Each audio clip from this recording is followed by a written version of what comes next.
Some of the most powerful ideas out there are the ones that connect things that seem to have absolutely nothing in common. Today, we're going to pull back the curtain on one of engineering's most elegant secrets, a kind of universal translator that makes even the most complex systems surprisingly simple to figure out. So let me just start by asking you a question. What on earth could a car's suspension, the thing that stops a bumpy road from rattling your teeth out, have in common with a guitar amplifier that's blasting out a rock solo? One is all about physical forces in motion, the other is all about electricity. They seem like they're from completely different planets, right? So on one hand, you've got the mechanical system, your car's suspension. It's literally just a system of mass, springs, and shock absorbers working together to keep your ride smooth. And then on the other hand, you've got an electrical circuit, like the op-amp inside a guitar amp, which takes a tiny weak signal and makes it loud. Well, here's the big reveal. They're both what engineers call dynamic systems. All that means is that their behavior changes over time. But the truly amazing part, the part that's so cool, is that engineers use the exact same fundamental mathematical language to describe both of them. So what is this common language? Well, that brings us right into our first section, the calculus challenge. Because this language we're talking about, it isn't English, it isn't Python, it's the language of calculus, and specifically, something called differential equations. Whoa, okay, I know, that looks pretty intimidating, right? But stick with me. This is a classic differential equation for that suspension system. All it's really doing is describing how the forces from the mass, the damper, and the spring all interact with each other over time. This is how engineers model the physics of change with incredible precision. It helps to think of this as the native language of change. It's incredibly powerful for describing exactly what's going on.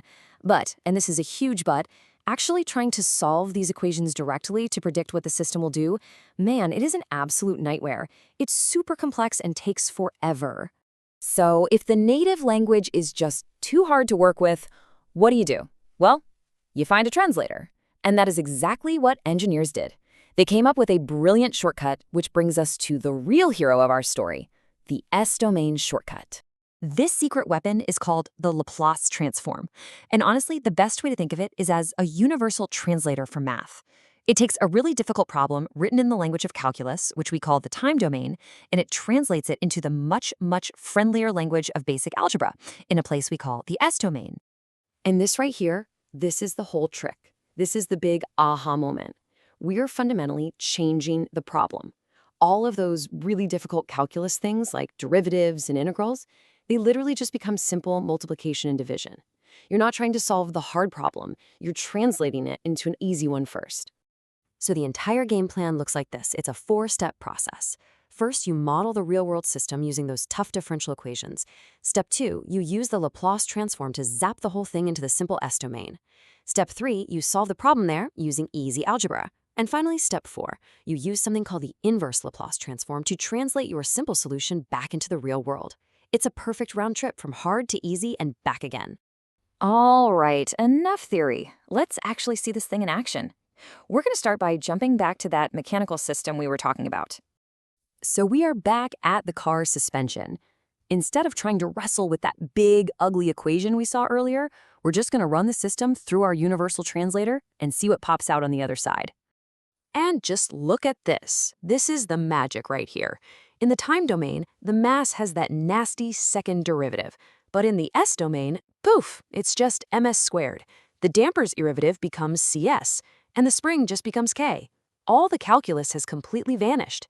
Each part now has a simple algebraic equivalent, which engineers call its impedance.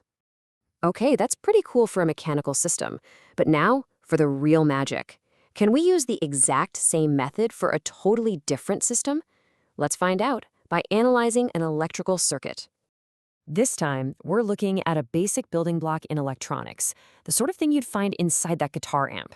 Now, this couldn't look more different from a car part, but we're going to apply the exact same universal translator.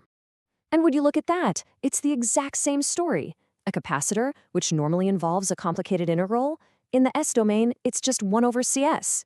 An inductor, which uses a derivative, now it's simply ls. Once again, the calculus is gone, replaced by simple algebra.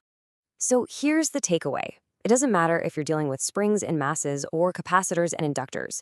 This method takes a seriously hard calculus problem and turns it into a simple algebraic equation that is so much easier to solve. It's a truly universal key. Okay, so why do we go through all this trouble? What is the ultimate prize for doing all this translation? Well, that brings us to the final payoff, the universal transfer function. So after you do the translation and solve the easy algebra, you are left with this one incredibly powerful thing called the transfer function, which we write as h of s. And it's basically a single, elegant equation that contains the entire DNA of how that system behaves. And at its heart, it's really just a simple ratio. It's the system's output divided by its input, all written in that simple S-domain language. This one little equation tells you everything you need to know about the system, whether it's made of steel springs or copper wires. And why does this matter so much? Because with this one function, an engineer can predict how that system will react to any input you can imagine without doing a million physical tests. They can look at the math and instantly tell if the system is stable or if it's going to shake itself apart. And this right here becomes the foundation for designing almost any modern control system you can think of, from the cruise control in your car to the autopilot in a plane. So we've seen how this secret translator brings the worlds of mechanics and electronics together under one roof. And it just leaves you with this one last really fascinating question. If this powerful idea works for cars and circuits, what other complex systems out there, maybe in biology or in finance or even in social dynamics, are just waiting for the right translation to finally be understood?